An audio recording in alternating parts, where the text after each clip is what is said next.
Hello, my name is Kim Sauer at APEX 2015 in San Diego. I'm joined today by Jeff from Parmi. Jeff, good to see you here. Good afternoon. It's nice to be here. Absolutely. Let's talk about Parmi and what's going on there. What's Great. new? Well, first thing for us this year, we are the proud recipient of the New Product Introduction Award for the third year in a row. Congratulations. For our Sigma X SPI system. Yeah. And the feature that put it over the top this year was an integrated jet dispenser. So what we've done is we've taken solder paste jet dispensing, built that into the SPI machine. So after we've inspected a board and we identify pads on the board that have insufficient solder paste, we use the jetting system to go in and add more paste to pads that need it, re-inspect the board, and then send the board down the line completely reworked. So that's a first, and you won't see that anywhere else in the show hall, and it's an absolute showstopper. So that's type 6 solder paste, and we're jetting paste sizes of 200 to 250 micron. So we eliminate rework, eliminate scrap, and that's a big profitability boost for our customers. So it's cost savings, it's speeding up the whole process as well then? Yeah, it increases your capacity because it's giving you more good boards per hour. Yeah. And it's reducing the amount of rework you have because we're repairing those boards right inside the SPI machine. Yeah.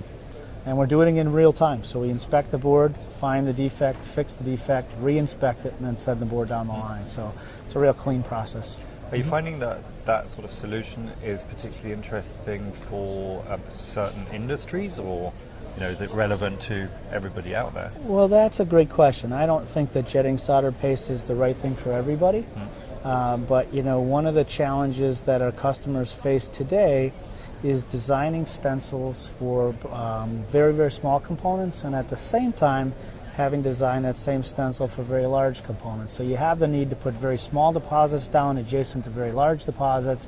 That makes stencil design very, very difficult. So you start to get close to aspect ratios and violate those aspect ratios, and it affects your print performance. So having the ability to repair those insufficient pads in the machine really opens up that window for you so you have more room to play with. So I think if you have an application that has a wide variety of component types and pad sizes, it really plays into your hand. But everybody has the problem with rework costs. Everybody in the industry seems to agree that the majority of defects that are created on the line can be traced back to the screen printing process. And then if you dissect and break out the type of defects at the screen printer, you find that insufficient paste on pad is the leading culprit. So if we can eliminate that, we're eliminating 50% of your printing issues within the SPI machine. Yeah. So that, SPI machines have really kind of struggled over the years to prove the return on investment. But when you start to incorporate features like the jet, you can really quantify how much rework savings you have. And then we also have other software called the Printer Doctor that correlates inspection results back to activities in the screen printer. So our SPI machine can actually tell you when your board support tooling isn't right, if you have a damaged or nicked squeegee blade, if your paste is too cold, it's not ready to print. And those are features that are only available from Parmi. So those are real differentiators and game changers. And that's sort of addressing a lot of trends that we're seeing going on the printed circuit board side. So miniaturization, complexity of board, density of board, all of those aspects that then potentially can create more problems. You're ticking those boxes. Absolutely. I mean, people often ask me, what are the toughest boards you guys see and work with? And they think I'm going to answer and say, well, it's those great big boards that have 50,000 pads on them. It's not. Oftentimes, those are the easiest boards. The toughest boards are the ones you have in your pocket, the cell phone, the simple, complex cell phone with very, very small passive devices, very I/O-rich smart devices, cans on there for RF. You have in your phones today, you have a camera, you have video, you have GPS, you have mass data storage, you can watch a movie. There's a lot going on in what we think about as a simple but complex cell phone board. The other thing you have going on is you have a lot of customers that have spent millions of dollars to build up these great lines, they don't have a need for additional capacity to build more good boards per hour. What they want to do is get more efficiency with the lines that they have.